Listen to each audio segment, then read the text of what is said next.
going on, guys? Andrew from Defensive Fit. So I want to talk about the clinch, or how to get into the clinch.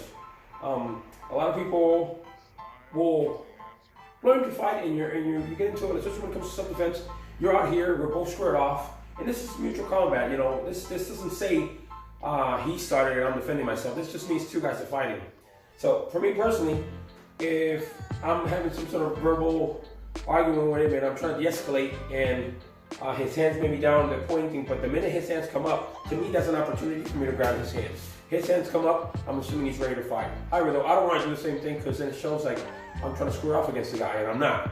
But the contrary, his hands come up, to me, that means that's an opportunity for me to grab, to tie up, and now, depending on the situation, his energy, and where we're at, I'm either going to follow up with some sort of strike, some sort of control, arm drag, whatever the case is. But I'm more in control than he is, because pretty much 9 out of 10 times, anybody you in the streets that you get close to and you do this and you square off, they don't know what they're doing.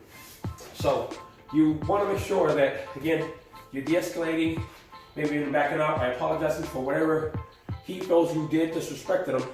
But if arguments doesn't happen and the hands come up, to me, you have a short second. He comes to, he wants to fight. So that, to me, that's my opportunity for my hands are going to come up. I'm going to snatch, and there's a good chance he's going to pull back. There's a guarantee that the minute I expect he's going to pull back, and that's fine. He pulls back, I'm in control. Ideally, I want to go from here, get to the back of his neck. If I got his neck, he can't go nowhere. Wherever I pull his neck is when he's going to go. So now from here, I can grab a wrist, I can grab a bicep. I'm going to start doing low blows. Most of the time, he's going to try to hit the head. This hand, maybe he tries to hit the head. I'm not concerned. I'm here. I may even get a headbutt. I got elbows. I got knees. Again, most people don't know how to fight from here. Depending on what the situation is, they're going to an arm drag, get some shots, push them away, whatever the case is. But again, I'm trying to de-escalate. Hands come up. Granted, again, I want to be within range, because if I'm out here and I try to do this, most likely he's going to pull back and either throw a punch and catch me. I don't want that. Listen, I'm sorry, I apologize. I don't want him to fight. I want to go in here. Go in here. Get some sort of control, wrist, bicep, maybe two hands. Get some shots in, again, to the groin, to the body, to the legs, doesn't really matter. I want to get some control. If he pulls away, maybe get a headbutt, whatever the case is. Get into an arm drag. But you want to get into the clinch. Even if you think you can win, and maybe you can, but the minute you get squared off and you get into a fist fight here, again, it becomes mutual combat, and if you're trying to say that, hey, I was trying to defend myself, but it looks like two guys are fighting, it's going to be hard to justify that.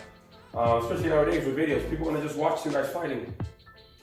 Now, that being said, if there's multiple guys, let's just say there's him and there's one or two guys behind him, then the clinch may or may not work. Again, it all depends on your skill level and the situation where you're located. But maybe the strike now at this point, maybe a strike, maybe a better shot. Like a push kick, I don't want to fight. If George shot a push kick, hopefully he falls over. One or two guys come at me. That's narrowing the stacking them and narrowing the amount of people I have to fight at one time, or one after the other. So that could be an option. But if it's just, again, me and one individual, hands come up, I'm gonna tie up, get here, and then from here the fight's gonna continue. So I think understanding the clinch is very important. I don't think a lot of people practice it or even realize how useful it is. They just think it's part of MMA or part of wrestling, but for self-defense, I think it's, it's a hell of a tool and a skill set to have.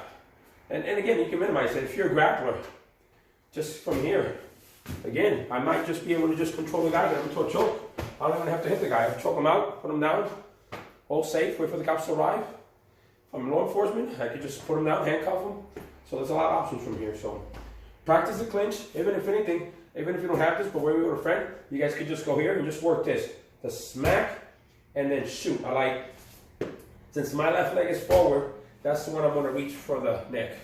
Goes the other way around, then I'm going to do that. So again, whichever leg is forward, that's the one I'm shooting for the neck.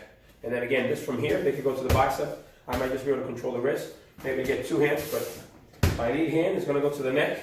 It's either going to go neck and bicep, or neck and wrist.